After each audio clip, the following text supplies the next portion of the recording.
Okay, so it's hello, salam, shalom, namaste, sat sri akal, aloha, hola, ciao, bonjour, tuna, привет, mabuhay, and dzień dobry.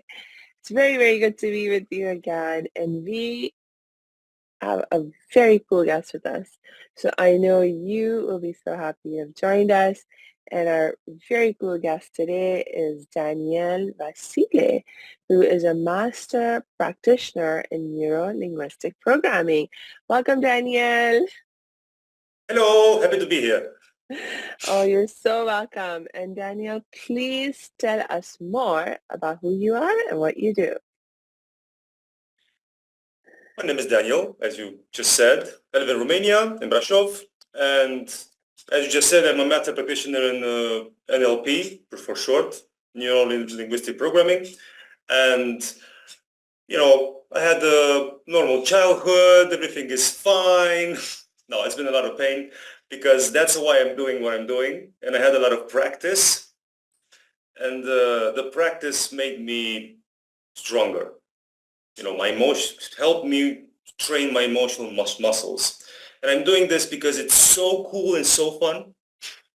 You get to see people change and have results within hours, maybe minutes. And that's really, really fun to see. When you see somebody having suffering for 5 years to 2 years, 10 years, and you see within an hour the change, yeah, this is fun. So I'm a guy about fun, about smiling. I have bad days sometimes, but I don't stay there. So I love to laugh. I love to have fun. I love to jump, to run, work out, to paint, listen to music. So it's all about fun. Yes, I love that you're speaking to the right audiences because we are all about fun and easy. Yeah, why not? Yes. And thank you so much for sharing a little bit of, your own journey. Um, and what you just mentioned about sometimes you have bad days, but you don't stay there long. That is, I think, such an important um, idea for people to understand. And not just idea, but that it's a fact that, you can learn how to be in control of your own mental, emotional wellness. So you can choose to be happy. You don't have to choose to stay in a mindset that you find unhappy or miserable or even, difficult in the sense that difficult is a judgment, difficult is a perspective, and we can choose to shift that around. So, this is so cool. So tell me a little bit about, you mentioned, like you hinted at, that you have had like difficulties in your own life, and of course, you help Yeah. clients with them. What would you say are like some core challenges that you see um, that you work on with your people? hmm Well, the most important thing, for example, starting from my journey, my first, not the most, my first difficult time was when I had 104 kilos and I Mm, really lazy and fat, doing nothing, eating everything, smoking, not really, I wasn't really a fan of drinking, but I was eating a lot of sugar and stuff. So that was okay. It wasn't, but it seemed okay. After that came depression, which mm, I didn't know it was depression. And from that, I started to learn myself with that, okay, this isn't good to feel. And I started to try to exercise and to focus on myself. And the most important thing going through it, which I see in people, the last year, I think I spoke with at least 500 people. And in common, they have fear. And mm, fear is the elephant in the room. Fear yeah. is the strongest. They don't call it fear. They call it doubt. They call it dislike. They call it Mm, hate. But it's still fear, anxiety, yes. panic attack. Yes. But it's fear. It's all fear. Yes. Ah, And fear is the most, to make a conclusion in the fear of death. Most people are mm, afraid they're going to die, and they don't. Well, eventually, maybe it happens, but it doesn't happen today. It won't happen tomorrow. It won't happen next month. At least not from what I know. I haven't spoken to anybody. I speak to people second time, which I can get in contact with. Everybody's alive. Nobody died. So it's just the fear of it. So yes, the answer to your question is fear. And that's strong. Hey, thanks for tuning into this episode. Hope you're getting value out of it. For your information, this episode has been sponsored by the Happiness 101 program. Are you a change maker, coach, trainer, or healer? Are chains of fear holding you back from making the impact and income you desire? Using a unique combination of positive psychology and the spiritual wisdom of our most effective change makers, the Happiness 101 program helps you break through your limiting beliefs and manifest the abundance and success you desire with fun and ease. Interested? Book a free Happiness 101 exploration call with me, your happiness expert, Samia Bano. Just use my online calendar link in the show notes. Now, back to the show. yes, yes. I must say, I agree with you in that, in my experience also, both with myself and the people that I work with, usually we do end up finding fear at the bottom of whatever struggle we are having. And I mean, even when it comes to the fear of death,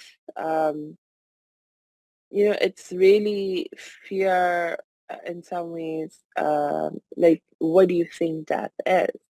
It's interesting, like I'm a Muslim, and for a lot of like Muslim people, we believe in God, we believe in an afterlife, etc.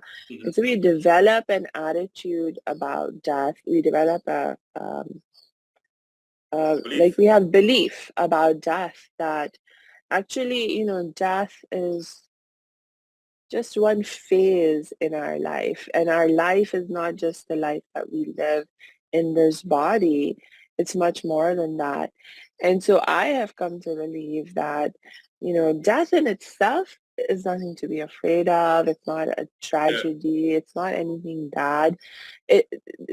Where death can be a tragedy, for example, is you may have lived in a way that is tragic, and then you die in a way that is tragic, without, for example, having gained a sense of your life meaning and purpose, Yeah. and having lived in suffering because of that, or for some other reason, or death may be a tragedy because of how you died, due to injustice or oppression, things like that. So there's a lot of tragedy and um, even fear that can surround death in those kinds of contexts. But death in itself, I don't think is a tragedy or a problem. It's just like from a No. faith perspective, it's just a returning actually to our source. So it can, from that perspective, even be joyful. And so, you know, like for me, what I see with people who even have these beliefs that I do, but then still fearing death, and oftentimes then it becomes an issue of um, like other fears that you have, like maybe um, I don't know if I keep framing things in a religious Darkness. context. The example might Fear of be, darkness. sorry, Fear of darkness. yes, fear of darkness. Fear of heights.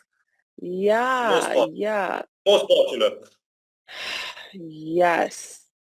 Yes, and just the unknown, the uncertainty of Yeah, that's what what love might is be. actually, you know. Yes, exactly. Exactly.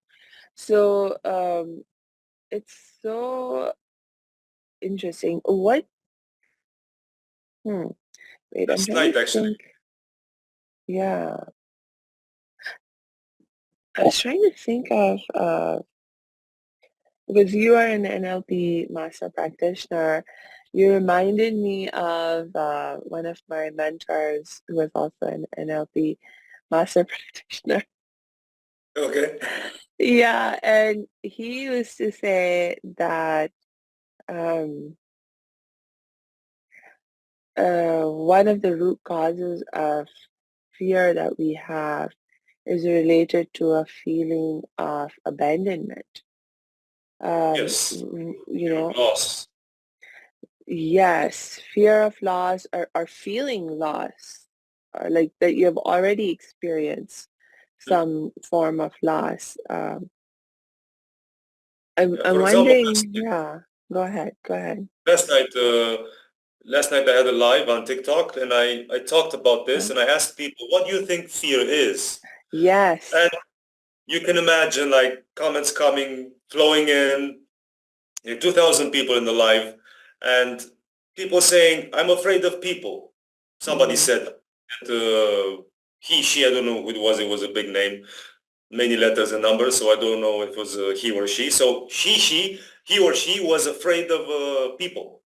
And mm, I said, you're not afraid of the people. You're afraid of the harm that can come from the experience with the people. You're yes. not even afraid of that. And Yes. I know about two fear. I heard somebody said once that we have only two fears. Let's say we're afraid of dying, but there are only two Mm, fears. Even you, me, it doesn't matter. We name it yeah. differently, but only two Yeah. fears. It's the fear of loss and the fear of not being loved.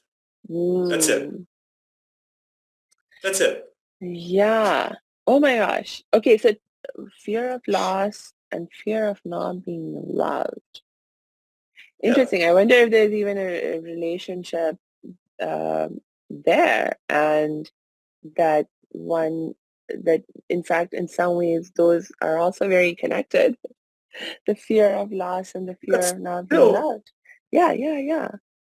And I give the example of if there's a dog, and the dog is very angry, and the Mm, dog wants to bite your leg, you're not afraid of the dog. You're afraid of losing your leg or losing something, like having pain. And because you have yeah. pain, you lose the pleasure. You're not losing anything. You're actually not as comfortable. So the brain Mm, works all the time to keep us comfortable. That's the brain's job, to keep us safe and comfortable and alive, not to make us yeah, happy. yeah, And the fear comes yeah. in. Adrenaline, it pumps up. So you can act in a way to get away from the danger. The Mm, fear itself is inside, and it's a word. Fear is just a word. Fear itself is yeah. a doesn't exist. It's just a feeling, Mm, in essence. yes. Get that? We name things, we label them, and then we make the label itself real. And then Mm, that's what life is. No, it's not. But you need to yeah. look, between the lines or between the letters. Yes. Yes. It's really deep, but Yes. you think about it to give it some time. And you don't give it time in the fear, in the Mm, experience. You get away, you finish the experience, and then once your system calms down, then you can analyze and say, okay, that was kind of foolish. I'm not going to do that. I'm going to work on that. And, think through instead of just yes. leave it. Yeah. That makes any Yeah. sense. Yes. Okay. Okay. So I really like the example that you gave in the context of how a fear could be a fear of loss. Tell me more about the fear of not being loved. Um, how could that manifest like for somebody, and why do we have such a fear of not being loved? Well, it's not even that. It goes even deeper. When Yeah, we get born, right, we come on this planet yeah, through our womb. Womb, if I yeah, say the word womb, yeah. okay. So we come on this world, we come here. As soon as we come here, the nervous system is, in the mother's womb. It's very warm there. Everything is perfect. You don't have to do anything. You just receive. It's everything's beautiful, and it's so wet and warm. And then we come out into this world. Everything is cold. Everybody's screaming, or something happens, and the nervous system receives a shock because you Mm, see all the lights. It's like coming out and like, oh, what's happening? It's cold. You get the doctor touches you, maybe the doctor slaps you, or who knows what happens. So in that experience, we experience the fear, but not the fear, but the body, this nervous system, the central nervous system reacts to the noises and everything through the senses. mm, And because of the reflex, the fear gets installed in the body. It's there. So this is really paradoxical and maybe confusing, but people can bear with us. You can give it time. When we feel the fear as a reflex. The body activates its system of protection, and mm. then we decide the reason for the fear. Yeah, But that happens within a heartbeat, even faster than that. It's like yes. done. It's your fault because XYZ. I'm just afraid of losing your love, of losing your whatever. And we say Mm, things, but we don't say it like that. We just argue and point the finger and so on and so forth. And then after yes. we calm down, listen, I'm sorry, didn't mean that, and so on. Yes. Yes. I'm glad that you highlighted that experience of, first the body feels something and then we give it an interpretation with our Yeah, mind. it happens We give it a automatically. meaning. Yes. Yes. And that is such an important distinction or aspect of our experience to understand, because the interpretation that we give, actually it's what will either reinforce the feelings or it will help create change in the feelings once we have time to reflect on things. Yeah, But also the interpretation that we give is also what keeps the story moving in a yeah, particular direction. I mean, yeah. depending Through on the life. story we tell ourselves, we behave Yeah, yeah, yeah, very yeah. differently. Exactly. Yeah, Yeah. yeah. Even if you listen to the words, it's an Mm. interpretation. So we interpret. It's Mm. not interpretation, it's Ah, interpretation. yes. And then once look, fireworks. So once the mind interprets the sound or whatever happens Yeah. through the reflex, then we represent the whole story again. So we Mm. represent it, and we feel the feeling. And it's so sweet because it's a hormone. The hormone equals drug, Mm. and drug equals addiction. And we Mm. get addicted to it, Yeah, and we don't even know. And yeah, all we have to do is change that. yeah, And that's all there is. It's not easy, yeah. but it's doable. Yes. Okay, so tell me more. How do we even begin to change that? So in a word, in a name, all of this story I've just said, we just talked about, it's a neuroassociation. So the brain associates the darkness with danger, period. Yeah. Whereas in my case, I changed that. Darkness equals fun, equals Oh, happiness. How? So all you have to do, knowing that all the senses happen through the body, through the nervous system, yeah. instead of being afraid, what is afraid? Feeling fear, you have a, a pattern, a physical pattern when you're afraid. You have a pattern, I have a pattern. So in my case, for example, if I would, because I was afraid of the dark when I was little, so that's why how I changed that. So the way that it is through action, acting physically as if I am happy when it's dark. So I go into the dark and I pretend I'm happy. Mm.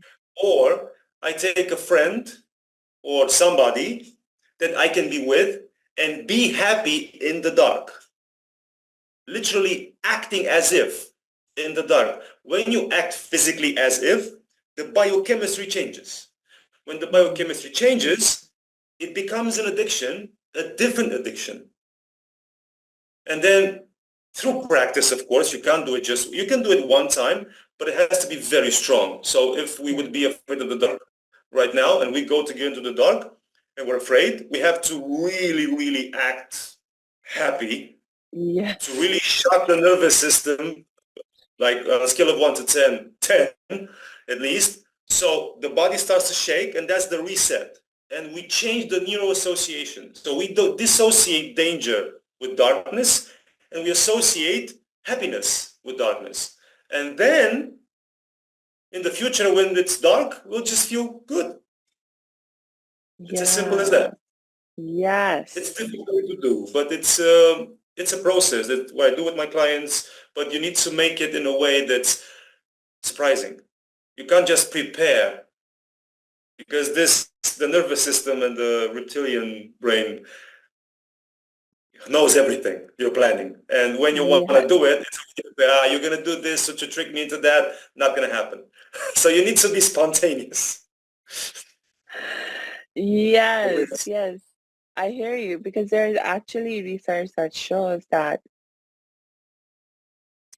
when you act in a certain way that is different from your usual behavior or experience in that condition, for example, and specifically in the context of trying to create change, um, your mindset is very, very important, because if you believe that you are just lying to yourself, that you are just doing something where you're just putting on an act, and you don't, um, it actually ends up, so for example, if someone acts happy, for example, a lot of depressed people will try to hide the fact that they're depressed for various reasons.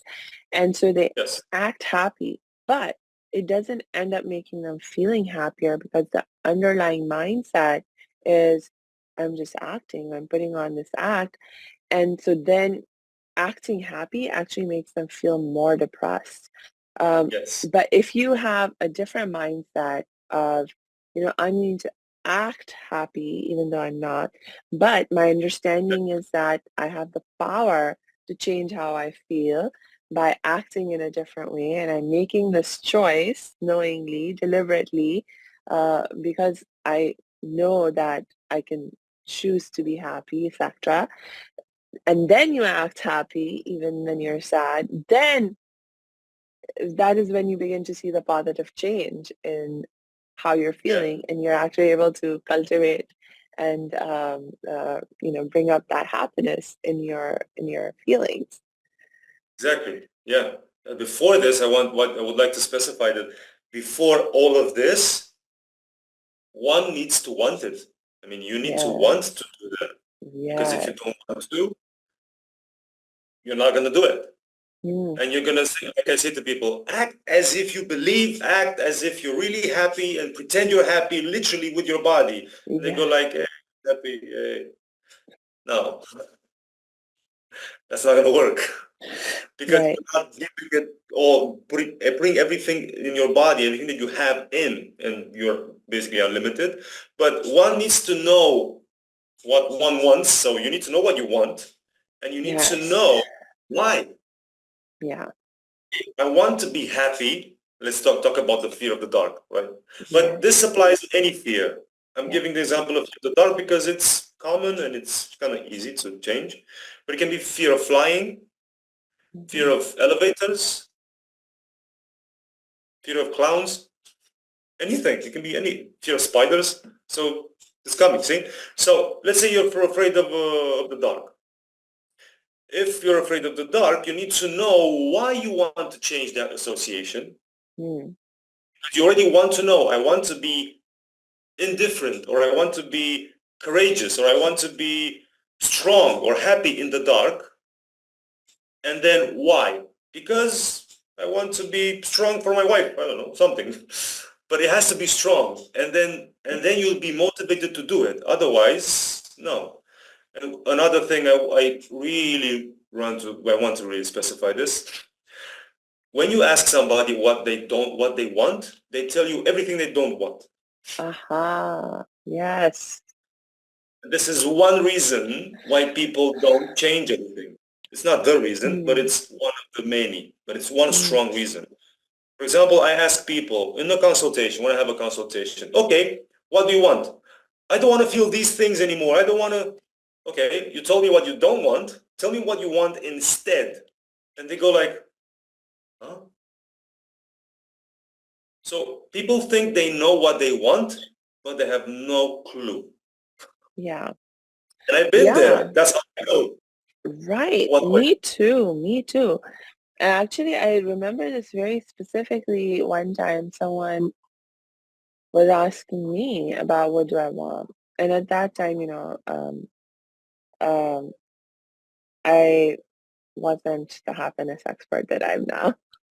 But I was going through my journey of trying to help Yeah. myself heal and be more happy, etc. But at that time, my focus was really on what I didn't want. And what I didn't want, I was very clear that I just wanted to stop suffering. I wanted to stop feeling bad. I wanted to stop feeling the, the anxiety that I used to live with, the anger that I used to live with, the loneliness that I used to live with. I had all of these things that I was living with, and they were causing great sense of suffering for me. I was like, I want the suffering to stop. I just can't take it anymore.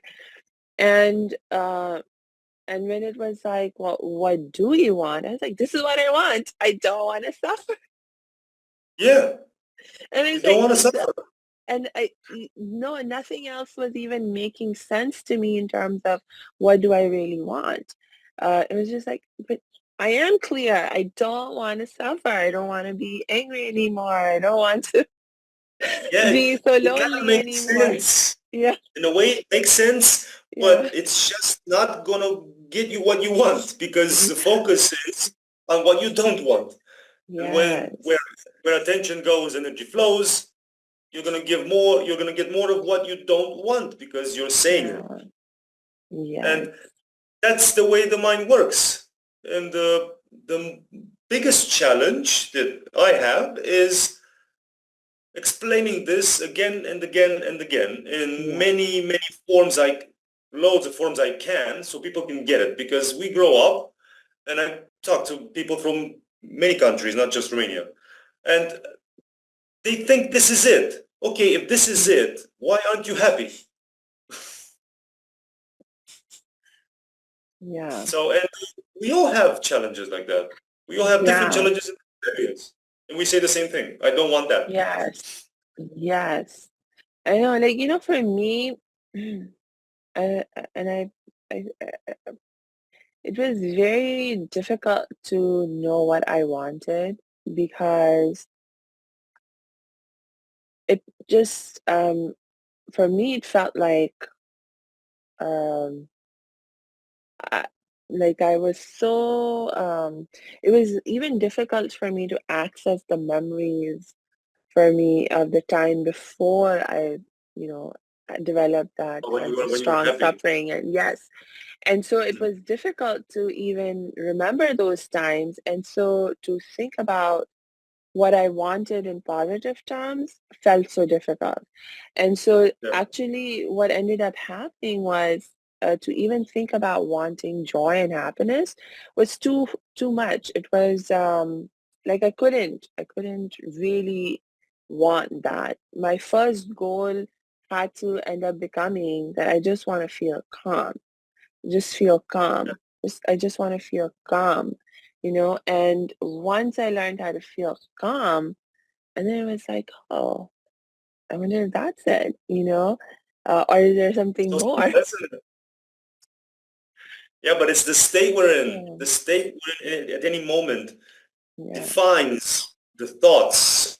So if you have a bad state, let's call it a bad state, regardless of the state, you're not going to think happy thoughts automatically because of the state. And the state comes from the central nervous system. And the yeah. emotions are stronger than the thoughts. They dictate the Mm-hmm. thoughts. This is Yes, what most people don't get. yeah. They do psychology, and psychology is just thinking. It's Mm, strong, but if you have a bad state, just thinking positive will help in the longer time period, yeah. longer time frame. So you have to be patient. And when you're fearful and when you're feeling guilt or you're suffering, 5 minutes is 5 days. So you want to change the state first Yeah, and then think through and then yeah, think of what do I want? Because if you're like, oh, what do I want? I don't want this. That's the reflex. yes. Get out of that state, do something, drink water, take a cold shower, go outside, something completely different, which is interrupting the old pattern, the physical pattern, like Yes. dissociating. And then once you might get dizzy because when you shock the body like, whoa, Mm, what just happened? Then you're confused for a few seconds and then maybe 10 seconds. And then you're free to think. yeah. Yes. You Yes. need, you need to act. Hmm. That's the one. That's the Yes. take Yes. home.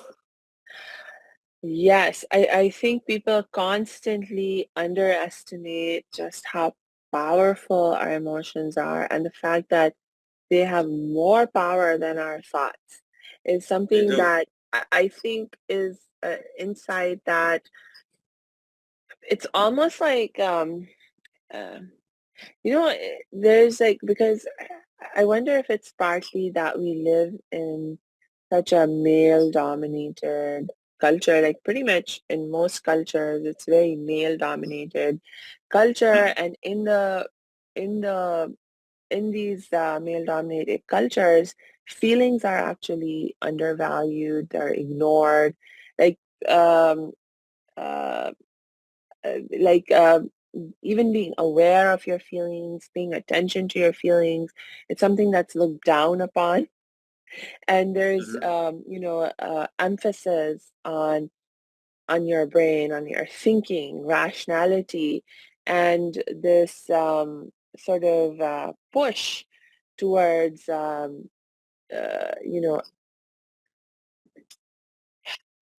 actually thinking that someone who focuses on their mind, on their rational thinking self, is somehow acting in a way that's more superior. I mean, I've seen this kind of Yeah, attitude so much, and I think it's to our own detriment, because really the reality of of our lives is that our emotions are not only extremely powerful, they're also extremely necessary. And if we yes, ignore them, if we underestimate their power, it's to our own detriment. And it's just making change more difficult for ourselves. true, yeah. And we have this, let's call it a habit. It's a habit, Yeah. it's a reflex. Our reflex as human beings Mm, to think that it's a separation. It's mm, like bad and good, and mm. this battle between bad and good, evil and good, and light and darkness, and things like that. And they separate it, and they call it bad emotions and good emotions. Mm, mm, I I always say, there are no bad and good emotions. There are emotions you want to feel and emotions that you don't want to feel. And then the reflex comes in and says, yes, but I don't want to feel those emotions because, and they start to give you that long story yeah, why they don't want, okay, and they stay into because it's a story, it tends to last more than 2, 3, 5 minutes. And in those 2, 3, 5 minutes, If it's a negative story, because usually it is a negative story or a sad story, why they're going through this, in that storytelling moment or 5 minutes, everything amplifies. And they Right. feel it stronger and stronger and stronger and stronger. Mm. And why? Why is this happening to me? Why and who and when? Where did I go wrong? And they're just in that loop of suffering. Mhm. And you need it's hard. What I tend to do, for example, if I catch myself in that loop, because before you catch yourself, you're kind of like, you're in hypnosis. You don't know you're doing it. But at the Yeah. moment you find you catch yourself doing it, boom, do something to shock your system. I do burpees. The second I feel it and I notice it, I stand up, boom, go do 10, 20 burpees, as many as I can until I can't do anymore. I shock the system and interrupt that old pattern of thinking. And what that does is, next time when something happens, because things happen in life happens, you don't program everything. When things happen again, I tend to go within 2 minutes max. And then boom, all of a sudden, I'm not angry anymore. It just changes. Mm. Because I train my system after 2 minutes or 3 minutes, as long as I can, Yeah. to be happy. Yeah. Somebody pisses me off, and in about 2 or 3 minutes, I feel good. I'm Yeah. just neutral, so I can think. But it's Yeah. training. That's why it's emotional mastery, because a master does things. A Yeah. master does not think things. He does them. So you need to do Yes. stuff. It's simple. It's not easy, but it's simple. Yes. And it becomes easier over time. And Oh definitely yeah. with you make it fun. So it's definitely fun and it becomes It has to be easier. fun. So It has to be yeah, fun. yes, Because if you make it exactly. like, okay, I'm happy. No. You need to, even if you remember my face when you want to get happier, or people watching this, they need to have something that can like make them laugh in the moment, because Yeah. that distracts them from the whatever they're bothered by, and the cortisol levels drop Mhm. 20%, 30%, as much as possible, and then the system calms down and they can think things through. But Yeah. I laugh again. Good thing you said it. When I do the burpees, I'm like this. I'm doing them like this because this action produces dopamine. It Yes. activates the system in the brain, and it gives you a little bit of dopamine. So when dopamine interacts with adrenaline and cortisol, it's not anger anymore. It's enthusiasm. It's energy. It's something else. You feel different. You feel the rush, but it's not anger anymore. You transformed it. It's completely a different circuit of thoughts. So it's just acting in the moment. Doesn't matter what you do. Yeah. You don't have, you can jump around like a Yeah. bunny. Yes. I yes, I love the jumping actually. It's Yeah. one of my teachers, she said, do happiness jumps. Yeah. And I really love to learn. I really learned to love the jumping Okay, you learn to love because jumping. That's true. yes, Yeah. yes. Yeah. Oh Not everybody gosh. loves it. And it's like very interesting, with the jumps, for example, um, even if you cannot physically stand up and do it, but you're sitting, for example, if you're in a place where you cannot physically get up and jump, or you have a Yeah. physical constraint because of which you cannot, jump up and down in a normal context. But if Yeah. you imagine yourself jumping, if you move your body even to whatever extent that you can, sitting in your chair, for example, and you just imagine Yeah. that experience, it begins to have a shift, and then it, it begins to create a change in how you're feeling. Definitely, because you shift your focus. Yes. Focus, and that's the second pattern. The first Mhm. pattern is changing the physical pattern of either suffering, depression, sadness, anxiety, whatever people have these days. So whatever you're feeling, you're going to have a physical pattern. If you're feeling a headache, you're going to go like this. Yes. If you're feeling depression, you might go like this. So you have a physical pattern, and we've just talked about the physical pattern, and you just said the second pattern. There are only three patterns. Everybody has only three patterns. The second one is the focus. So if you imagine yourself jumping around, like super focused on that, you're not focusing on what you had. You're not focusing on the reason you're suffering, because you're focusing on jumping mentally. Yeah. And that shifts. That's not as effective as the physical act, but it's 95%. So the physical is 100%, and the focus is 95. Yes. Pretty much the same thing. Yes. I mean, that is so important to understand also, because I have also seen people make this uh, mm, uh, so for example, I was talking with somebody, and they were talking about exercise and the power of exercise as a mood boosting thing.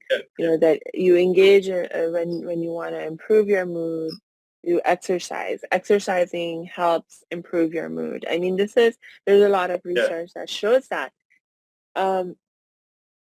But it's with the caveat about, like, you have to understand that, even if you're exercising, but your focus is not on the exercise. Your focus is still, on whatever it was that was making you angry or miserable, etc. No matter, I mean, you can exercise and it'll help a little bit, but it won't help as much as you really want it to help, or that it can help. No, So it's gonna come back. It's gonna come back, because I've encountered people that ask me, like, because sometimes let's say seven out of 10 people I talk to, like 70% don't exercise. So that's easy. You just exercise, done, problem solved, right? But I talk to some people that they do exercise. Now you will say, okay, I exercise, I do this, I do that. Why is this happening to me?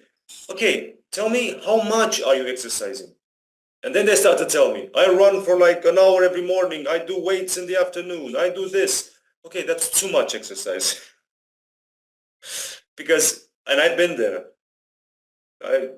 So I had panic attacks because I was over-exercising. So that's overtraining. You get too much serotonin. You either don't get enough or you get too much. So you need to be balanced. You can't just, do push-ups. Okay, you can't just do push-ups Monday to Sunday, 7 days a week, 24 hours a day, and so on. No, you need to take a break and change things. You need to yoga, breathing, other things. So people get caught up. I got caught up on one specific thing. I was doing calisthenics and pull-ups and dips and stuff, and I was doing only that. Obviously, and you get the pattern. Yes.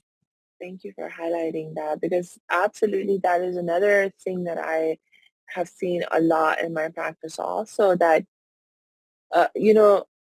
for me, I talk about the fact that there are at least 5 key pillars to our mental health, and you have to be practicing each of those 5 pillars in order to, like, if you really want mastery over your own mental health, but you are, like most people, they're doing some things that obviously help them and that are good for them. And so keep doing that. Yeah. But to the extent that you are not in control of your mental health, it's probably because you're missing some of these pillars. So you're doing some things fine, but you're missing other things that you also need. And so again, going back to what are you, to have the awareness of what are you missing that you need to add to create better balance in your life. Yeah. All you have to do is be an observer, like go back. Okay, what have I done physically? Nothing. Then do something. Okay, I've done this too much. do something else, do the opposite. For example, if you do too much of strength training, then go for swimming, do some cardio, do some yoga, do stretching, meditate, do other things that are opposite of that. People go from weights to dumbbells. That's not an intelligent approach because it's still resistance training.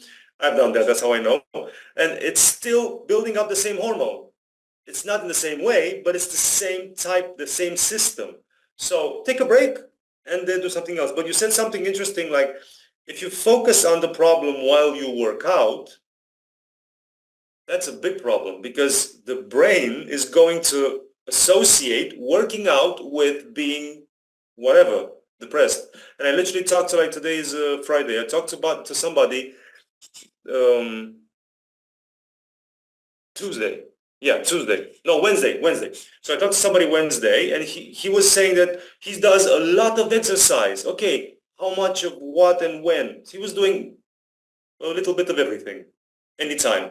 And he was having panic attacks during or after them. I said, okay, stop and be disciplined. Choose one that makes you feel good and stick with it. If you get the feeling that it doesn't make you feel good, change it.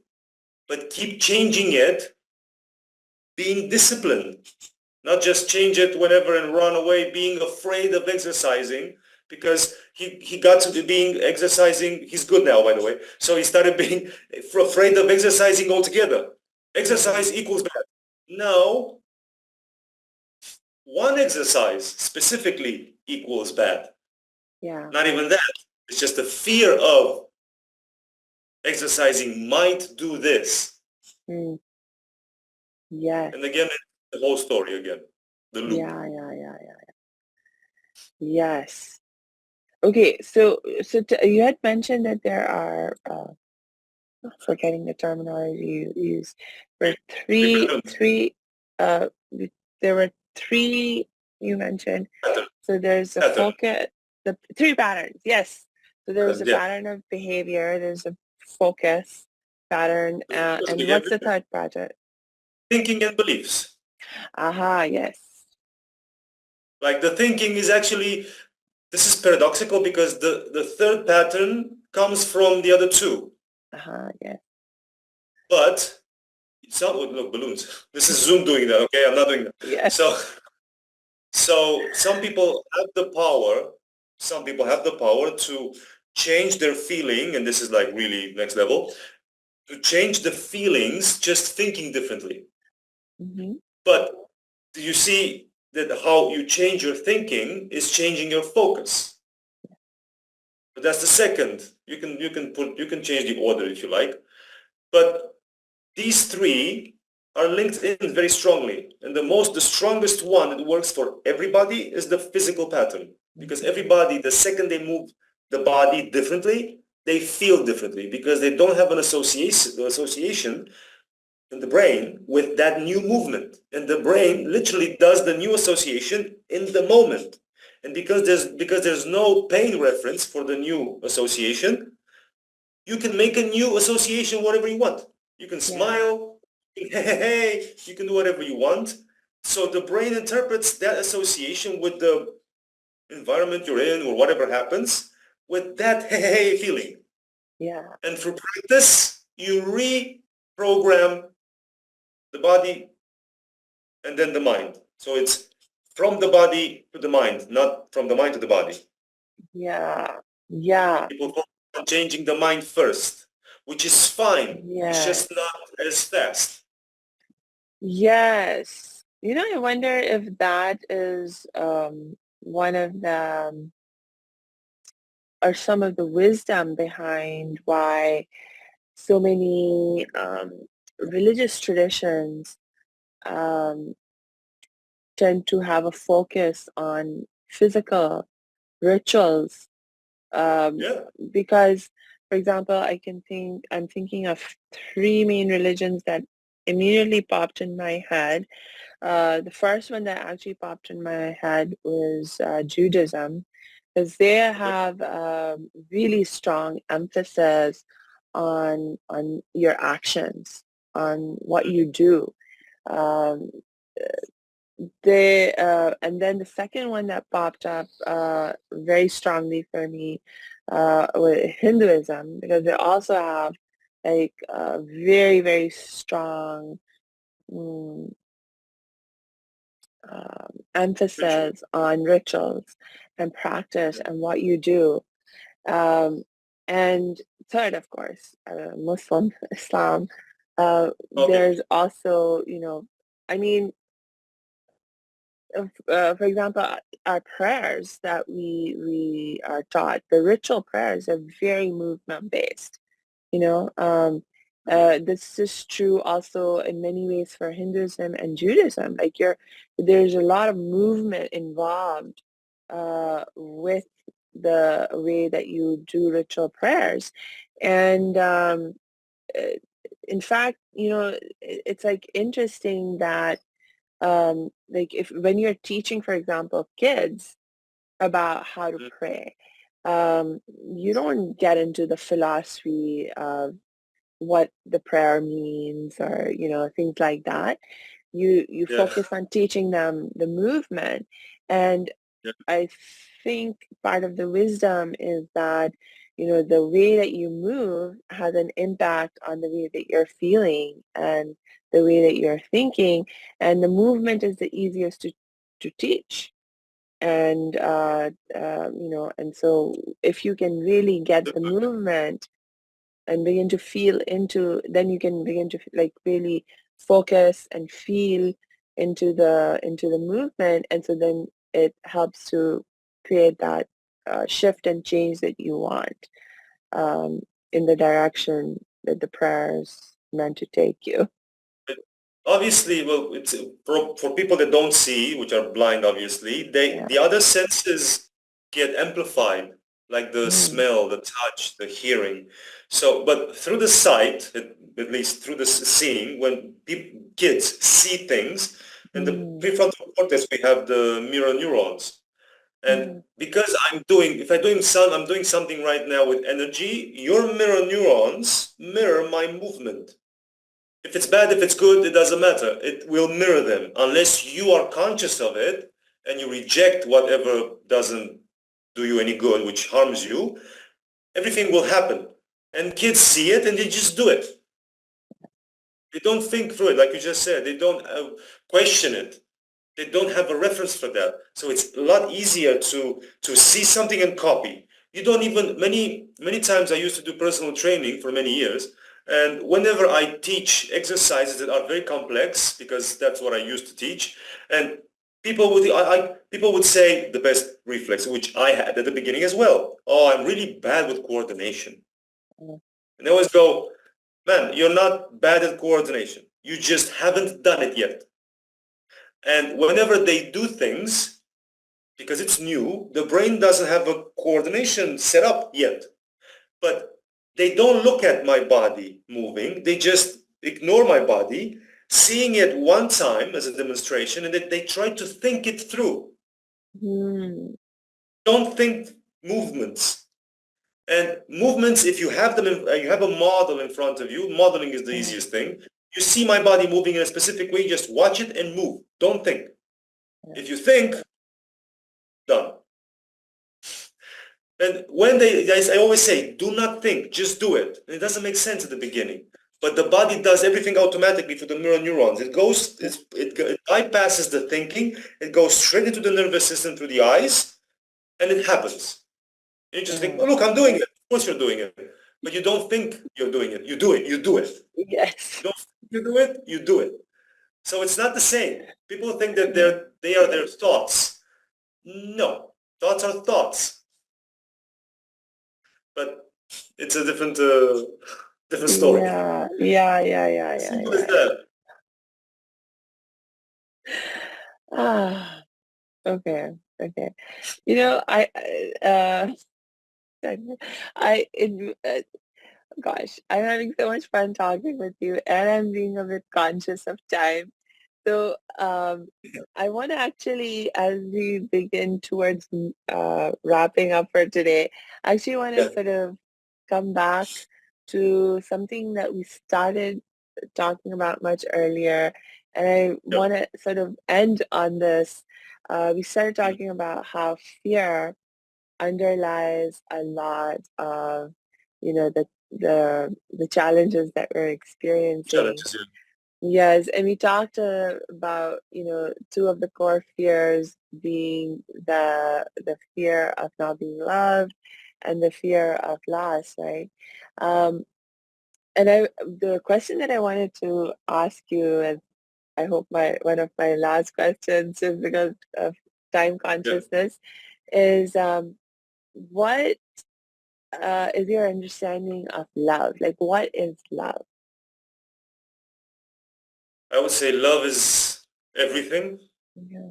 Love is everything. And love is, one can call it energy, is the one thing, some call it the field, you can call it God, you can call it anything. Creator, universe, I would call it synonym. So love is everything, is that one thing that flows through it, every one of us, regardless of religion, age, sex, anything. So it's that one thing that connects everything. Mm, yeah.